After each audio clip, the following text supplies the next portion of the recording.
Hello guys, this is doctor Shashank Agarwal from being doctor. Welcome to our channel. चलिए, बात कर रही थी हम महिषा सूत्र के बारे में। तो महिषा सूत्र हमने प्रत्याहार देख लिया था, हमने स्वर देख लिए थे, वर्ण देख लिए थे, कितने होते हैं टोटल। पर ये सारी बात करने के बाद हमने आपको कुछ बातें और बताई थी, लाइक अंतस्थ वर्ण कौन से होते हैं, उष्ण वर्ण कौन से होते हैं। इसके बाद मैंने आपको बताया था व्यंजन के बारे में, क्या कहते हैं, कौन कौन से व्यंजन हमारे सामने आते हैं। ये सब हमारी सारी बातें हो चुकी थी। देन आज अपन आगे बढ़ेंगे। हमने संयुक्त व्यंजन तक पढ़ लिया था, संयुक्त व्यंजन तक पढ़ लिया था। तो आगे बढ़ने से पहले आपको बताना चाहूँगा अपने बीइंग डॉक्टर ऐप के बारे में, जिसमें हमारे सारे फर्स्ट ईयर के सेकंड ईयर के लेक्चर चल रहे हैं, सिलेबस वाइज चल रहे हैं अकॉर्डिंग टू लेटेस्ट एनसीईआरटी से। तो आप उनको आज ज्वाइन कर सकते हैं कोर्सेज को। कोई समस्या हो आप इस नंबर पर कांटेक्ट कर सकते हैं। आइए, तो देखिए, अब तक हमने ये सारी बातें पढ़ ली। महिषा सूत्र के बारे में पढ़ लिया कि व्यंजन क्या होते हैं और स्वर क्या होते हैं और कौन कौन से व्यंजन होते हैं। 3 प्रकार के बताए थे, स्पर्श, अंतस्थ और उष्ण वर्ण। फिर मैंने आपको कुल वर्ण बताए थे, स्वर कितने होते हैं, 9 होते हैं, और व्यंजन 33 होते हैं। तो इस तरीके से 42 आपके सामने टोटल वर्ण आए थे। फिर मैंने आपको संयुक्त व्यंजन बताया था। संयुक्त व्यंजन बेसिकली किसको बोला गया है, जिसमें एक से ज़्यादा व्यंजन का स्वरूप हो, यानी जो ऐसे व्यंजन होते हैं जिसके अंदर 2 या 2 से अधिक या एक से अधिक व्यंजन आपस में मिलकर के जिनका निर्माण करते हैं, उनको अपन क्या बोलते हैं, संयुक्त व्यंजन बोलते हैं। मतलब जो एक या एक से अधिक व्यंजन से मिलकर बने। जैसे छा, ये छा छतरी वाला किस किस से मिलकर बना है, का और शा से मिलकर बना है, यानी इसमें एक से ज़्यादा व्यंजन आए हैं। डेट्स का संयुक्त व्यंजन। आगे देखेंगे आज अयोगवा। देखिए, अब एक नई हेडिंग है अयोगवा। What is अयोगवा? देखिए, नाम से चल रहा है अयोग, यानी जिसका प्रॉपर योग ना हो, यानी प्रॉपर जिसका कोऑर्डिनेशन ना हो।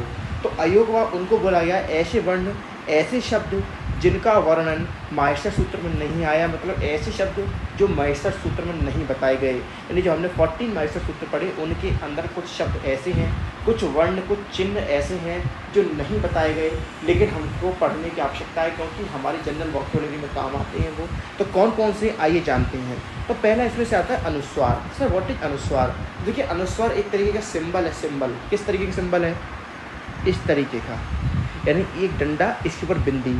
कह रहा है आ के बाद स्थित इस चिन्ह को अनुस्वार बोला जाता है। देखिए, इस चिन्ह का कोई बेसिकली नाम नहीं है, बस आप ध्यान रख लेंगे, इसको अनुस्वार ही बोलते हैं। चिन्ह का नाम ही अनुस्वार है, इसकी कोई डेफिनेशन नहीं है कि अनुस्वार क्या होता है। ये जो चिन्ह सिंबल है, चिन्ह है, इसी को अनुस्वार बोल देते हैं।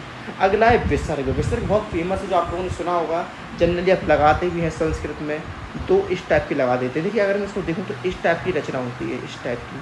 थोड़ा बड़ा कर देंगे, कोई भी बिंदु है उसको कितना ही बड़ा कर देंगे, बड़ा कर दें तो इस तरीके से बड़ा होता जाएगा। यानी इस तरीके से 2 सर्कल जो होते हैं किसी अक्षर के बाद, इसी को क्या बोलते हैं, विसर्ग बोलते हैं।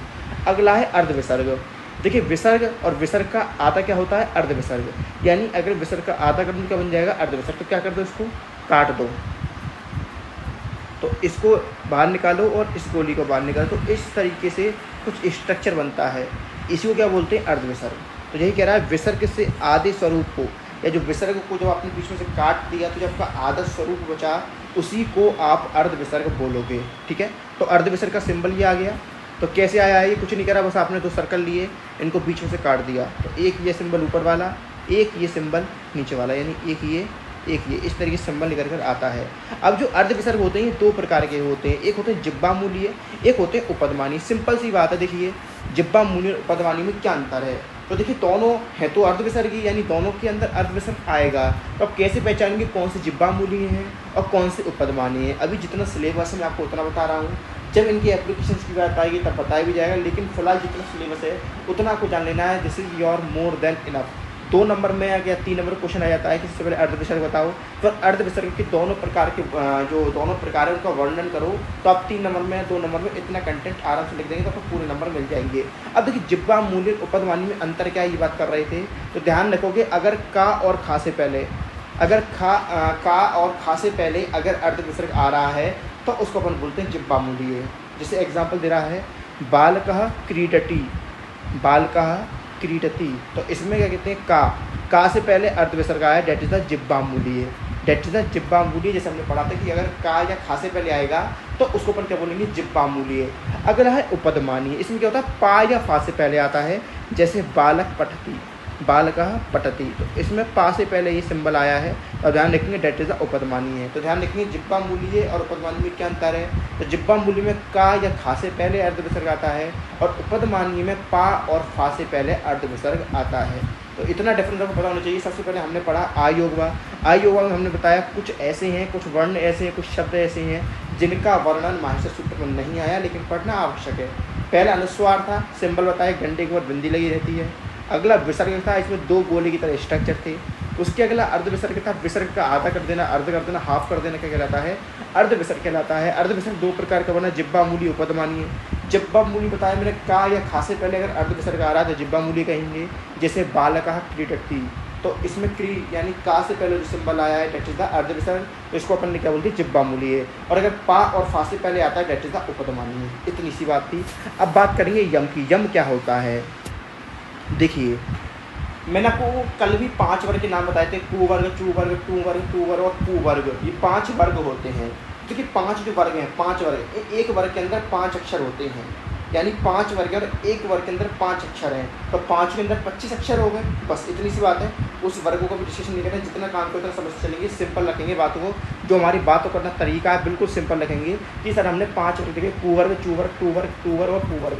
मैं दोबारा बोल रहा हूँ, जिसने ये क्या कहते हैं वीडियो नहीं देखी वो पुराने लेक्चर में जाके देख ले, ठीक है। अब देखिए जो 5 वर्ग, आपके 5 वर्ग हैं, उसका मैंने बोला कि पहला, दूसरा, तीसरा, चौथा। जैसे मैंने बोला एक वर्ग है कु वर्ग, इसमें 5 हैं, 1 2 3 4 5।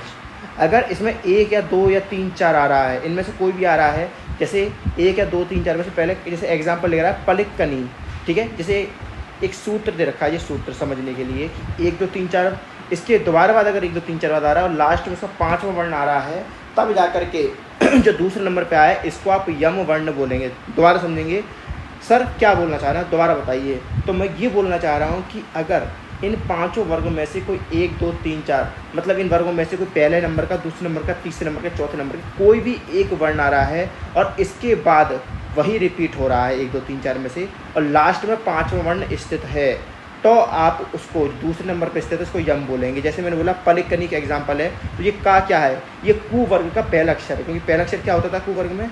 का हलंत, का हलंत।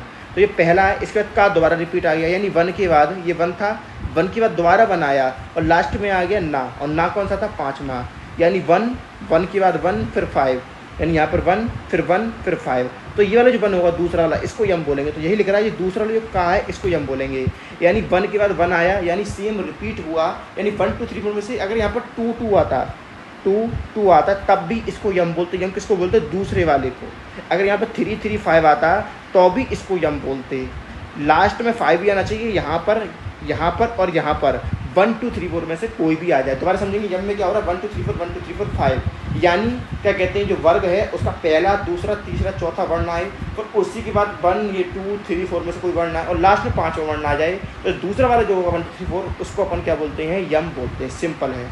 आगे है दुष्पृष्ठ। दुष्पृष्ठ क्या होता है? कह रहा है वैदिक प्रक्रिया में ड़ा के पहले तथा बाद में, ड़ा के पहले तथा बाद में स्वर के होने पर ड़ा के स्थान पर दुष्पृष्ठ हो जाता है। जैसे आपने देखा ये ईडे, तो आप ये डा देख रहे होंगे, डा अगर इसको तोड़ा जाए तो क्या बनेगा? ई पहले आ जाएगा, डा को तोड़ेंगे तो हलंत लग जाएगा, ए बाहर निकल आएगी, यानी आगे भी स्वर है और पीछे भी स्वर है, बीच में ये है, तो इसकी जगह क्या हो जाएगा? इसकी जगह ये हो जाएगा दुष्पृष्ठ। इस साइन को क्या बोलते हैं? दुष्पृष्ठ। यानी अगर आगे स्वर पीछे स्वर, बीच में अगर डा फंस गया, यानी दोनों स्वर के बीच में जब भी डा फंसेगा तो डा का दुष्पृष्ठ हो जाएगा। सिंपल क्या हो जाएगा? दुष्पृष्ठ हो जाएगा। कब? जब डा हमारे स्वरों के बीच में फंस जाएगा। तो उम्मीद आपको लेक्चर समझ में आया होगा। एक बार अगर ना समझ में आई, वैसे अगर अच्छा लगा होगा तो कि सारी बात मैंने बहुत क्लियर करके बहुत आराम से बार बताएंगे, तो सब बात समझ में आई होगी। अगर लेक्चर अच्छे लग रहे हैं प्लीज़ कमेंट करिए, आप कमेंट से हमें मोटिवेशन मिलता है, ठीक है। शेयर करिए, चैनल को सब्सक्राइब करिए और डाउनलोड करिए बीइंग डॉक्टर ऐप। कोई समस्या हो तो आप इस नंबर पर कॉन्टैक्ट कर सकते हैं, ये मेरा ही नंबर है 8630838731, ठीक है। चलिए आज के लिए इतना ही, अगली वीडियो में देखेंगे। फिलहाल यहाँ तक आप शेयर करिए, यहाँ तक पढ़ के रखिए, और भी अगर आपको क्लासेस ज्वाइन करनी है तो क्या कहते हैं आप इस नंबर पर या हमारे सीधे बीइंग डॉक्टर ऐप को डाउनलोड कर सकते हैं। Take care, bye bye.